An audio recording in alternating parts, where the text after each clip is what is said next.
All right, this is a big topic, negotiating the deal.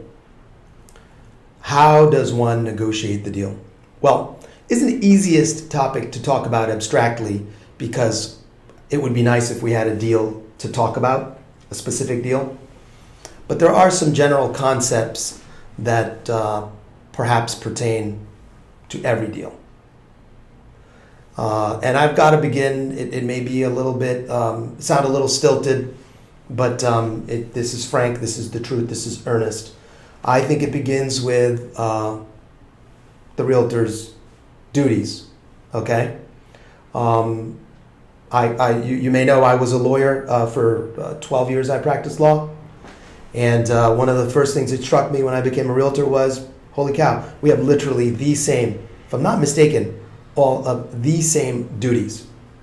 I guess you're looking at the realtor's job from the perspective of an advocate, okay? It may not be a courtroom setting, but heck, lawyers negotiate deals. It's negotiation, it's representation to the fullest, and the duties include a duty of care, duty of confidentiality, a duty of loyalty as between you and you being my client. My duty is to you. So I can't lie to you, this other person, but I owe this person my loyalty, and I'll be fiercest on his or her behalf. And then I said, okay, what are they? Confidentiality, loyalty, care. Oh, and of course, how could I forget? Because we're talking about negotiating presumably a transaction, the fiduciary duty, which is the duty to do right by you financially to achieve the maximum financial outcome for your side of the deal. And this is where negotiating has potentially to be nuanced, because on one hand I'm trying to fiercely rep you, but I've also got to engender some trust with the other side. I need a good communications channel into the other side. I can't be such a hard guy on your behalf that I completely turn the other side off. Now, some realtors overdo that. They try to ingratiate themselves to the other side to the point where they're toothless now. They've got no bite. You got to manage both sides, if you ask me.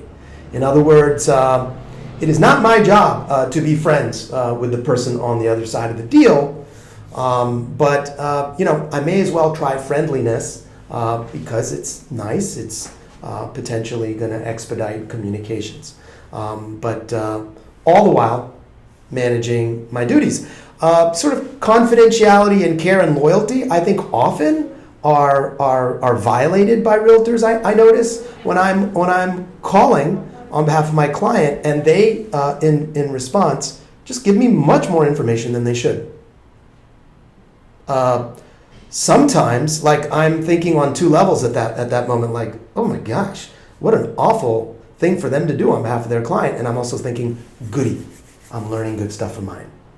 So that's my job, actually. Believe it or not, as weird as that might sound, is to get them to commit unforced errors. Okay? Can you imagine that? We're trading on information and key insights. Okay? Every inch matters. Okay? Granular little subtle inputs on their part where they may be telling me too much.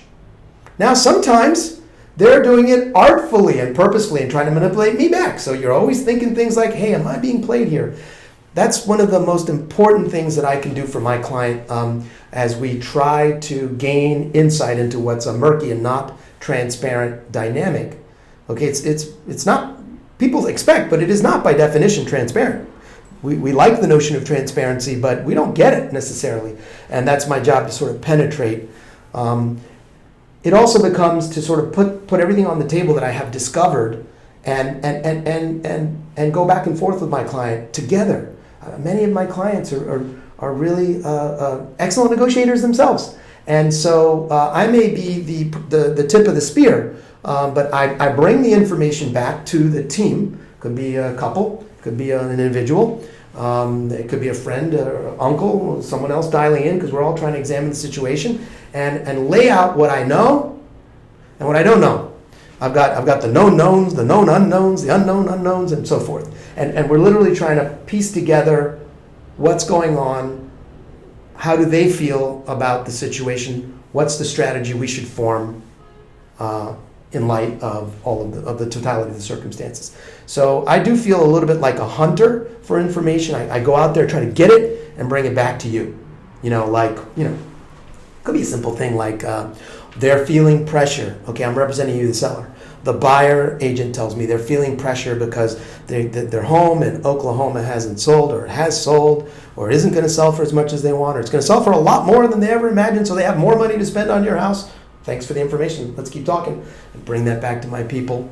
We're trying to understand what our leverage is within the negotiation. We want to push, not too far, just far enough to maximize the outcome. So right there is, some insight into the interplay between, my duties, the factual situation, bring the facts back to my client best I can, trying to collaborate to figure it out. I do not pretend to have all the answers. It's very helpful sometimes for me, as I've had with legal colleagues in the past, to bring facts back to the group and to dissect them together. I might have been so busy trying to get the facts that I haven't thought about the significance of them. And well, let's look at that together. Very, very, if you're cool with it, very, very collaborative if you work with me. I actually enjoy that process, and I think it ends up producing the best outcomes. So that's some insight as to the interplay between fundamentally those three things: the duties, the fact finding, and then the collaboration, where your hopes and dreams and what you're concerned about as a client, collaboration with the realtor forms hopefully the best strategy going forward to maximize your outcome. Thanks.